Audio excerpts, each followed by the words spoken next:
Chapter 3. Yo, Jamie, Desmond Hodden yelled as she came out of the building. It's about time, girl. I was about to come into that gym and get you myself. Yeah, right, Jamie said with a smile as he approached. Coach Seville would have kicked your butt all over the gym if you'd stepped foot in there. You're probably right. That woman's fierce, Des said before giving her a sloppy kiss.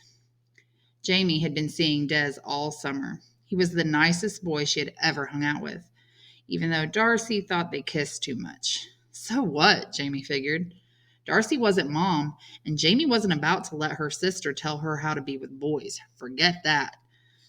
Dang, Jay, he cried, looking at the clothes she wore to cheerleading practice. These shorts are short, he grinned, and then broke into some lines of a popular song. Baby got a booty, it's working double duty, filling out her jeans, she's my little cutie. Stop it, Des, Jamie yelled, suddenly feeling embarrassed. Many of the girls from tryouts were hanging around in front of the school, and Des's singing had gotten their attention. Some were staring at them. Jamie cringed inside and started walking. Hey, it's just a song, Des laughed as he fell into step beside her. I was just messing around, that's all. Besides, you look good. Why can't I speak the truth? It's what guys do with their girlfriends, right? He dropped an arm over her shoulder. That's not the point, Jamie said. She wanted to get away from the front of the school where everyone could hear them. Hey, Jamie, hold up! Jamie turned. Tasha Jenkins was behind them, along with Vanessa Pierce and a couple of other girls Jamie didn't know. Des's arm dropped off of Jamie's shoulder as the girls approached. Even though Tasha had gone to Irving Middle School, Jamie never really considered her a friend. There was always something a bit fake about her that kept Jamie from getting too close. Tasha's smile always seemed to be just a little too big, or her eyes just a little too curious, even now as she walked closer. I want you to meet some people, Jamie. This is Vanessa. Tasha sounded as if she was introducing them to royalty. And her friends Renita and Kim. This is Jamie and her boyfriend, Desmond. Vanessa looked Jamie over as if she was inspecting something. You were good, Jamie. You probably make the squad unless you screw up big time on Thursday, she said confidently. Trust me, I've been through this before. Last year, I knew the first day who was going to make it and who wasn't. She flipped her head and made her long hair fly. Up close, Jamie was sure Vanessa's hair wasn't real, but it looked nice. And with her curvy hips and her chest filling her t-shirt, Vanessa seemed like the kind of girl you would see in a magazine. Jamie suddenly felt small and almost boyish, no matter what Des said. His eyes were on Vanessa, too. I would have made it last year, but I sprained my ankle doing a round off and had to sit out while it healed, she explained. But from what I've seen, I think you're good enough to make it. Thanks, Jamie replied, almost blushing. There was something about being praised by Vanessa that made her feel as if she had already made the cheerleading squad. But I have to say, some of these girls were just a mess. Vanessa continued, her face scrunching as if she saw something that disgusted her. You know, the ones stepping on people's toes, mumbling the steps to themselves, the ones who can't even cheer and smile at the same time. She rolled her eyes. We don't need no clumsy girls embarrassing us, do we? No way, Renita agreed. She was lighter-skinned with curly hair that framed her face. People will laugh us off the field when we play Zamora. We can't have that. Though no one said it, Jamie knew they were talking about Angel. She felt awkward talking about the girl behind her back. I saw you, Jamie. You got stepped on like a million times, Vanessa said sympathetically. Seriously, I felt bad for you. It wasn't that bad, Jamie said, trying to change the subject. I mean, everyone was messing up at first. She knew she wasn't telling the whole truth. Angel had been really uncoordinated in the beginning, and her foot still hurt from where the girl had stomped it. I'm sorry, but that girl Angel was the worst, Kim cut in. She had brown skin and wore her hair pulled back in a smooth black bun. Did you see the look on her face while she was doing the routine? She asked. Then she scrunched her face into a tight frown, imitating Angel. She looked retarded or something. Tasha cackled loudly. Too loudly, Jamie thought.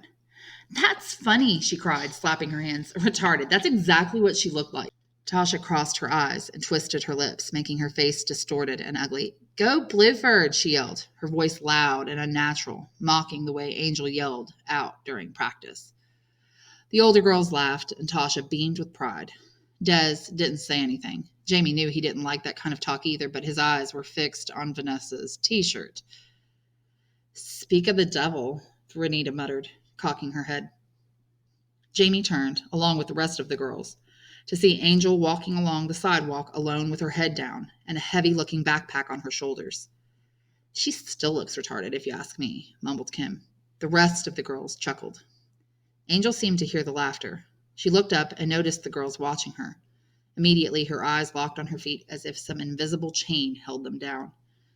You know, some people don't have what it takes for cheerleading, Vanessa said loudly as Angel got closer. I'm not sure why some people even bothered to try out. Mm-hmm, Kim said in agreement. I don't know either. Vanessa turned to face Angel as she approached. I know some people better not step on my foot. I've spent too much money on my sneakers to have somebody scuffing them up with their stinky old shoes. I bet her shoes do stink, Tasha added. Again, the girls laughed. Jamie squirmed. She hated what Vanessa was doing. She could see by the worried look on Angel's face that she was scared. Jamie knew if she remained quiet, Angel would think she was just like Vanessa and the rest of her mean friends. And Jamie didn't want that. And yet, if she stood up for Angel, Jamie knew she could get into trouble. Vanessa and her friends might turn on her. That was the last thing she needed, a bunch of upper-class girls as enemies. Still, she couldn't just sit there and do nothing. Yeah, but if Angel moves like she did in the second routine, she probably ain't going to step on anybody's shoes again, Jamie said, hoping to let Angel know she was on her side. Vanessa and Kim glanced at her. Angel didn't say a word. She just kept her head down and walked a little faster, as if ignoring the girls was the best way to deal with them. Jamie couldn't blame her. She wished the sidewalk were wider and Angel didn't have to get so close to them. Yeah, well, you got to have the whole package to be a cheerleader, Tasha chimed in. Angel was only 2 car lengths away, and it helps if you're good looking, she said with a frown. But since she ain't got no hope for that, she better at least learn the moves. Renita and Kim hooted at Tasha's comment, raising their hands to their mouths as ugly laughter spilled through their fingers. Finally, Des seemed to wake up. That was cold, Tasha, he muttered, shaking his head. Why you going to say a thing like that? 'Cause it's true, Vanessa replied. The girls laughed even louder. Angel ignored them. She made a move to rush by the group, but Vanessa stuck out her foot. Angel tripped, hitting the sidewalk on all fours. Her books tumbled from her backpack as she fell. Jamie could see she scraped her leg. Hey, Des protested. He bent over her, stretching out his hand to help her. You okay? Angel ignored him. She bounded to her feet as if she wasn't hurt, even though a raw red mark appeared just below her knee. How is she going to be a cheerleader? This girl can't even walk straight. Vanessa shook her head and smirked. Angel quickly stooped to gather her books. I saw you trip her, Jamie muttered. Why did you do that? Kim rolled her eyes as if what Jamie said bothered her. Aren't you Darcy Wills's sister? Yeah, so? Well, I guess I thought you'd be smarter, Kim replied with an edge to her voice. Just then, a burst of electronic music sliced into the air. Tasha pulled a pink cell phone out of her purse and flipped it open. Angel quickly grabbed the last of her books and rushed off without a word. Jamie wanted to follow her, but she couldn't bring herself to leave the group of girls. Instead, she watched Angel wander down the street alone. I told you I had cheerleading, Mom, Tasha said impatiently into the phone. Don't you remember? I said it like 100 times. She spoke in a tone Jamie wouldn't dare use with her mother. And yet, Jamie thought, it almost sounded as if Tasha was putting on a performance. Okay, fine, she said finally and hung up. Vanessa continued as if the phone never rang. I didn't trip her, Jamie, she said sweetly. I moved at the same time she did, that's all. It ain't my fault if she gets tangled up in her own feet, is it? Vanessa blinked innocently. Besides, be real, Jamie. Do you really think she belongs out there with us? Jamie paused. She didn't like the way Vanessa, Tasha, and their friends were acting, but she knew Angel was a little odd. Not like the kind of girl who would really fit in. See? Tasha sounded triumphant. You know she's a hot mess, Jamie. So just keep your mouth shut and leave it to Vanessa. She knows how to handle girls like her, don't you, Vanessa? Thanks, Tasha. Vanessa put her arms around Tasha's shoulder and gave her a quick squeeze. You're like the little sister I never had. You know that? Oh, by the way, could I have your phone for a second? Tasha stared at her phone. For an instant, she was frozen as if she didn't know what to do. Well, my mom said I wasn't supposed to. Vanessa's arm slid off Tasha's back. Oh, she said coldly. Well, I just wanted to text my mom at work and let her know I was on my way home, but that's okay. Maybe I'll find someone else who's willing to help me. Oh, no, no, no. It's all right if it's just for a second. Tasha fished the phone out of her bag and handed it over. Just one quick text, okay? A wide grin stretched across Vanessa's face. Thanks, girl. You're the best. She looked the phone over, touching the buttons. Can you take pictures with this, too? Pictures, movies, Tasha's answered, beaming with pride. I saved all summer to buy it, but Mom said I could only have a few minutes a month, and when they're all gone, I don't get any more, she added, as Vanessa's long fingernails tapped the keyboard. I understand, Vanessa said, pressing send. Thanks, girl. You're all right. Let's go to my house. We can practice our jumps for tomorrow. Her eyes flicked over to Jamie. You can come too, Jamie. She then smiled at Des as if she knew something Jamie didn't, unless you guys have other plans. Thanks, but I have to go home, Jamie said quickly. I'm already late. We're going to dinner at my aunt's house. It sounded like a lie, but it wasn't. Jamie dreaded seeing Aunt Charlotte. Like the algebra test, it was something she had been doing her best to forget about all day. I have to go home and change. Vanessa flipped her hair extensions and smiled. Well, I guess we have lots of time to practice and get to know each other. I'm telling you right now, this is half the new cheerleaders standing right here. She squeezed Tasha's shoulders again, and they walked off, with Renita and Kim following less than a step behind. Jamie hoped what Vanessa said was true, that she would make the squad, but she was still bothered by what happened with Angel and Kim's comment, and the way Tasha seemed so fake, especially around Vanessa. Man, them girls are mean, like a pack of dogs, only better looking, Des joked.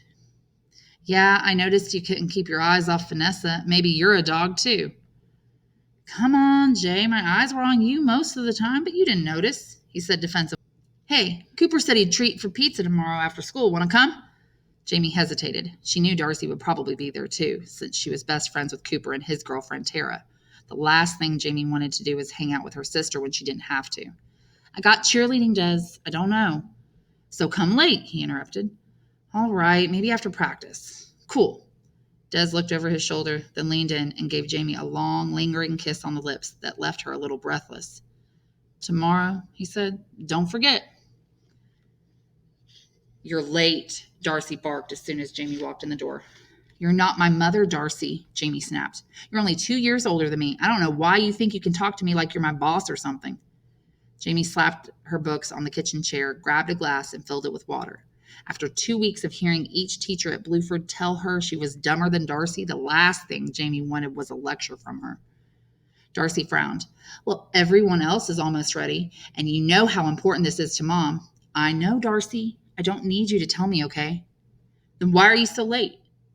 I told you this morning, Jamie said between gulps of water. It was the first day of cheerleading tryouts, remember? Darcy grunted. She sat at the kitchen table wearing khaki pants and a white blouse. Textbooks spread around her at the table. In addition, there were a couple of thick library books stacked right in front of her. The official SAT study guide was on top. Darcy was only a junior at Bluford, but lately all she talked about was college this and college that. Mom and Dad were no better. When they weren't talking about the new baby, they were nonstop discussions about Darcy getting a scholarship if her SAT scores were high enough.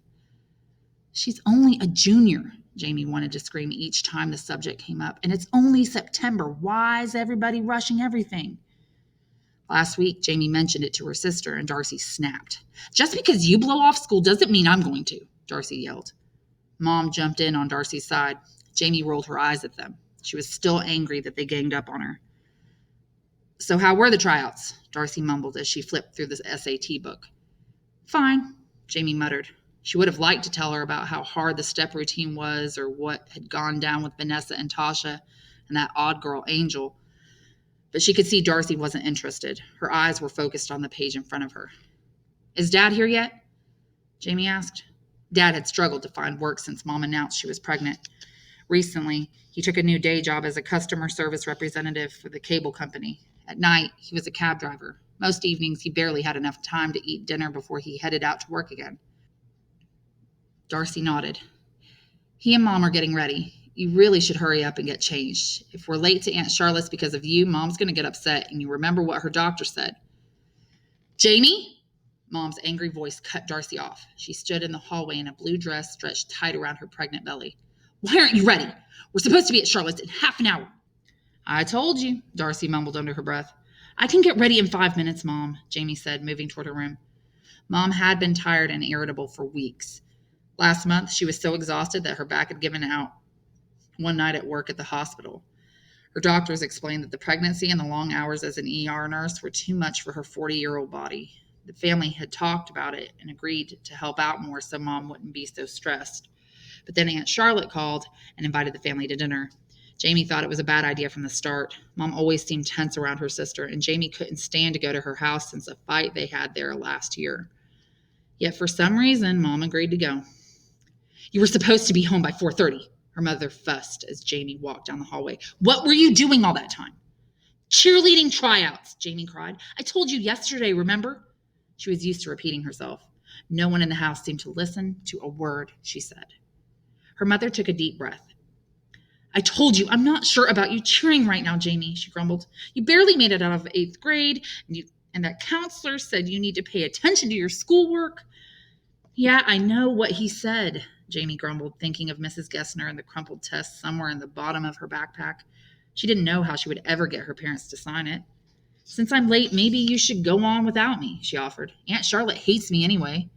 Mom glared at her. Don't start with me, Jamie Wills, Mom said. Whenever her mother used her last name, Jamie knew she was getting mad. You two may not always see eye to eye, but she still loves you, understand? Mom stared hard into Jamie's face. Jamie knew better than to say anything. Instead, she nodded. You're going, and you'll be nice, Mom added. I'll try, but what am I supposed to do when she's not nice? What if she acts the way like she did last time when she started saying mean things about me and about Dad? I can't stand sitting there while she's bad-mouthing and looking down on us. No matter what she says, you'll mind your place, you hear me? Mom warned. She's your aunt, and you'll show her respect. Jamie could see the lines in her mother's forehead and the weariness in her eyes. She knew she should just stop arguing with her, but in that moment, she just couldn't. So I'm supposed to just sit here in her stupid dining room while she disrespects me? Yes, Dad boomed from down the hallway. You heard your mother, and you know better than to keep arguing with her, especially right now. Just drop it, Jamie, Darcy added from the dining room. Jamie's head began to throb. She wanted to scream at everyone in the house. None of them seemed to listen or care about her anymore.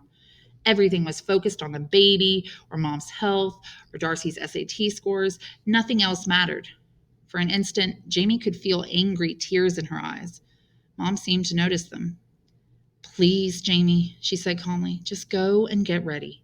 For my sake, if for no other reason. Jamie took a deep breath, fighting to swallow down her rage.